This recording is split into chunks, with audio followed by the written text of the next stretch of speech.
not be celebrating it in front of 40 million people. 4 years ago, we went through the worst financial crisis since the Great Depression. Millions of jobs were lost. The auto industry was on the brink of collapse. The financial system had frozen up. And because of the resilience and the determination of the American people, we've begun to fight our way back. Over the last 30 months, we've seen 5 million jobs in the private sector created. The auto industry has come roaring back, and housing has begun to rise. But we all know that we've still got a lot of work to do. And so the question here tonight is not where we've been, but where we're going. Governor Romney has a perspective that says if we cut taxes skewed towards the wealthy and roll back regulations, that we'll be better off. I've got a different view. I think we've got to invest in education and training. I think it's important for us to develop new sources of energy here in America, that we change our tax code to make sure that we're helping small businesses and companies that are investing here in the United States, that we take some of the money that we're saving as we wind down 2 wars to rebuild America, and that we reduce our deficit in a balanced way that allows us to make these critical investments. Now, it ultimately is going to be up to the voters, to you, which path we should take. Are we going to double down on the top-down economic policies that help to get us into this mess, or do we embrace a new economic patriotism that says America does best when the middle class does best? And I'm looking forward to having that debate. Governor Romney, 2 minutes. Thank you, Jim. It's an honor to be here with you, and I appreciate the chance to be with the President.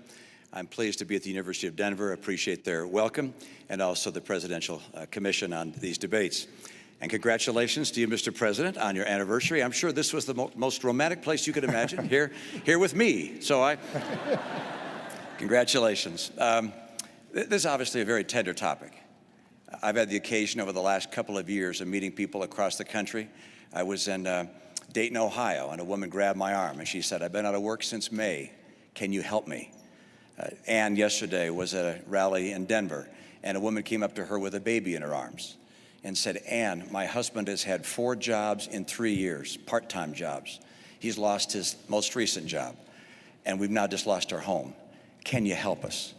And the answer is yes, we can help, but it's going to take a different path, not the one we've been on, not the one the President describes as a top-down cut taxes for the rich. That's not what I'm going to do.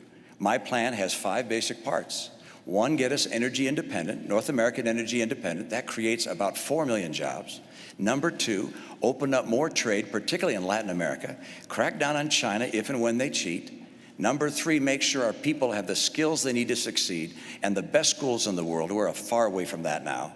Number 4, get us to a balanced budget. Number 5, champion small business. It's small business that creates the jobs in America. And over the last 4 years, small business people have decided that America may not be the place to open a new business because new business startups are down to a 30-year low. I know what it takes to get small business growing again, to hire people. Now, I'm concerned that the path that we're on has just been unsuccessful. The President has a view very similar to the view he had when he ran 4 years ago, that a bigger government, spending more, taxing more, regulating more, if you will, trickle-down government would work. That's not the right answer for America. I'll restore the vitality that gets America working again. Thank you.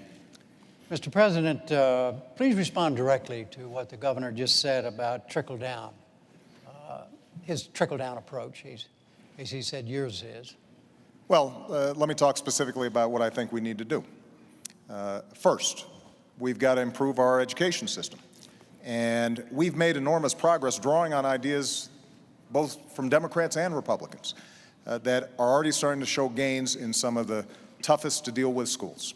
We've got a program called Race to the Top that has prompted reforms in 46 states around the country, raising standards, improving how we train teachers. So now I want to hire another 100,000 new math and science teachers and create 2 million more slots in our community colleges so that people can get trained for the jobs that are out there right now. And I want to make sure that we keep tuition low for our young people. When it comes to our tax code, Governor Romney and I both agree that our corporate tax rate is too high. So I want to lower it, particularly for manufacturing, taking it down to 25%. But I also want to close those loopholes that are giving incentives for companies that are shipping jobs overseas, I want to provide tax breaks for companies that are investing here in the United States. On energy, Governor Romney and I, we both agree that we've got to boost American energy production. And oil and natural gas production are higher than they've been in years. But I also believe that we've got to look at the energy sources of the future, like wind and solar and biofuels, and make those investments. So all of this is possible. Now, in order for us to do it, we do have to close our deficit. And one of the things I'm sure we'll be discussing tonight is how do we deal with our tax code? And how do we make sure that we are reducing spending in a responsible way, but also how do we have enough revenue to make those investments? And this is where there's a difference, because Governor Romney's central economic plan calls for a $5 trillion tax cut. On top of the extension of the Bush tax cuts, that's another $1 trillion, and $2 trillion in additional military spending that the military hasn't asked for. That's $8 trillion. How we pay for that, reduce the deficit, and make the investments that we need to make without dumping those costs on the middle-class Americans, I think, is one of the central questions of this campaign. Both of you. First of all, I don't have a $5 trillion tax cut. I don't have a tax cut of the scale that you're talking about. My view is that we ought to provide tax relief to people in the middle class. But I'm not going to reduce the share of taxes paid by high-income people. High-income people are doing just fine in this economy. They'll do fine whether you're president or I am. The people who are having the hard time right now are middle-income Americans. Under the president's policies, middle-income Americans have been buried. They're just being crushed. Middle-income Americans have seen their income come down by $4,300. This is a tax in and of itself. I'll call it the economy tax. It's been crushing. At the same time, gasoline prices have doubled under the president. Electric rates are up. Food prices are up. Health care costs have gone up by $2,500 a family. Middle-income families are being crushed. And so the question is how to get them going again. And I've described it. It's energy and trade, the right kind of training programs, balancing our budget, and helping small business. Those are the cornerstones of my plan. But the president mentioned a couple of other ideas I'll just note. First, education. I agree. Education is key, particularly the future of our economy. But our training programs right now, we got 47 of them housed in the federal government, reporting to 8 different agencies. Overhead is overwhelming. We got to get those dollars back to the states and go to the workers so they can create their own pathways to getting the training they need for jobs that will really help them. The second area, taxation. We agree we ought to bring the tax rates down, and I do, both for corporations and for individuals. But in order for us not to lose revenue, to have the government run out of money, I also lower deductions and credits and exemptions so that we keep taking in the same money when you also account for growth. The third area, energy. Energy is critical, and the president pointed out correctly that production of oil and gas in the U.S. is up, but not due to his policies, in spite of his policies. Mr. President, all of the increase in natural gas and oil has happened on private land, not on government land. On government land, your administration has cut the number of permits and licenses in half. If I'm president, I'll double them. Craft a plan at the state level that fits the needs of the state. And then let's focus on getting the cost down for people rather than raising it with the $2,500 additional premium. Mr. President, the argument against repeal. Well, 4 years ago when I was running for office, I was traveling around and having those same conversations that Governor Romney talks about. And it wasn't just that small businesses were seeing costs skyrocket and they couldn't get affordable coverage even if they wanted to provide it to their employees.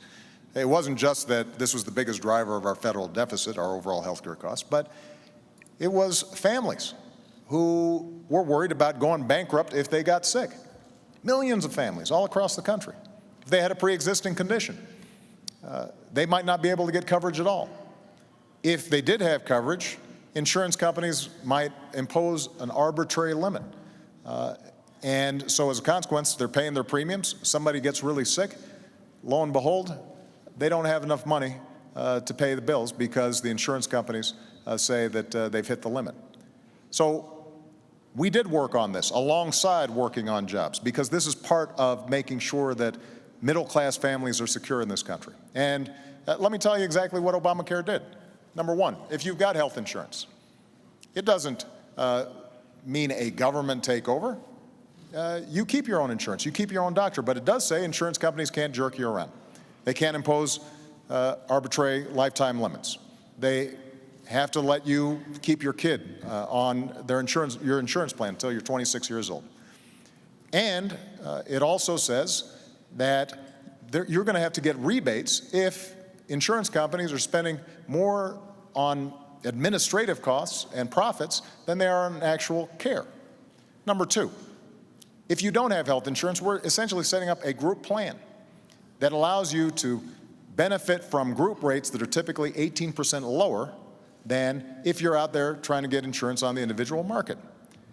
Now, the last point I'd make before 2 minutes is up, sir. No, I think I had 5 seconds before you interrupted me. Was the irony is that we've seen this model work really well in Massachusetts because Governor Romney did a good thing working with Democrats in the state to set up what is essentially the identical model, and as a consequence, people are covered there. It hasn't destroyed jobs, and as a consequence, we now have a system in which we have the opportunity to start bringing down costs as opposed to just leaving millions of people out in the cold. Your 5 seconds went away a long time ago. All right, Governor, tell the president directly why you think what he just said is wrong about Obama. Well, I did with my first statement, but I'll go on. Please elaborate. I'll elaborate, exactly right. First of all, I like the way we did it in Massachusetts. I like the fact that in my state, we had Republicans and Democrats come together and work together. What you did instead was to push through a plan without a single Republican vote. As a matter of fact, when Massachusetts did something quite extraordinary, elected a Republican senator to stop Obamacare, you pushed it through anyway. So entirely on a partisan basis, instead of bringing America together and having a discussion on this important topic, you pushed through something that you and Nancy Pelosi and Harry Reid thought was the best answer and drove it through. What we did in a legislature, 87% Democrat, we were together. 200 legislators in my legislature, only 2 voted against the plan by the time we were finished. What were some differences? We didn't raise taxes. You've raised them by $1 trillion under Obamacare. We didn't cut Medicare. Of course, we don't have Medicare, but we didn't cut Medicare by $716 billion. We didn't put in place a board that can tell people ultimately what treatments they're going to receive. We didn't also do something that I think a number of people across this country recognize, which is put people in a position where they're going to lose the insurance they had and they wanted. Right now, the CBO says up to 20 million people will lose their insurance as Obamacare goes into effect next year. And likewise, a study by McKinsey and Company of American businesses said 30% of them are anticipating dropping people from coverage. So for those reasons, for the tax, for Medicare, for this board, and for people losing their insurance, this is why the American people don't want Medicare, don't want Obamacare. It's why Republicans said, do not do this. And the Republicans had the plan. They put a plan out. They put out a plan, a bipartisan plan. It was swept aside. I think something this big, this important, has to be done on a bipartisan basis. And we have to have a president who can reach across the aisle and fashion important legislation with the input from both parties. Governor Romney said this has to be done on a bipartisan basis. This was a bipartisan idea. In fact, it was a Republican idea. And Governor Romney, at the beginning of this debate, wrote and said, what we did in Massachusetts could be a model for the nation. And I agree that the Democratic legislators in Massachusetts might have given some advice to Republicans in Congress about how to cooperate. But the fact of the matter is, we use the same advisors, and they say it's the same plan. When Governor Romney talks about this board, for example, unelected board that we've created, what this is a group of healthcare experts, doctors, et cetera, to figure out how can we reduce the cost of care in the system overall. Because there are 2 ways of dealing with our healthcare crisis. One is to simply leave a whole bunch of people uninsured and let them fend for themselves, to let businesses figure out how long they can continue to pay premiums until finally they just give up and their workers are no longer getting insured. And that's been the trend line. Or alternatively, we can figure out how do we make the cost of care more effective. And there are ways of doing it. So at Cleveland Clinic, one of the best healthcare systems in the world, they actually provide great care cheaper than average. And the reason they do is because they do some smart things. They say, if a patient's coming in, let's get all the doctors together at once, do one test instead of having the patient run around with 10 tests. Let's make sure that we're providing preventive care, so we're catching the onset of something like diabetes. Let's pay providers on the basis of performance as opposed to on the basis of how many procedures they've engaged in. Now, so what this board does is basically identifies best practices and says, let's use the purchasing power of Medicare and Medicaid to help to institutionalize all these good things that we do. And the fact of the matter is that when Obamacare is fully implemented, we're going to be in a position to show that costs are going down. And over the last 2 years, health care premiums have gone up. It's true, but they've gone up slower than any time in the last 50 years. So we're already beginning to see progress. In the meantime, folks out there with insurance, you're already getting a rebate. Let me make one last point. Governor Romney says we should replace it. I'm just going to repeal it, but we can replace it with something. But the problem is he hasn't described what exactly we'd replace it with, other than saying we're going to leave it to the states.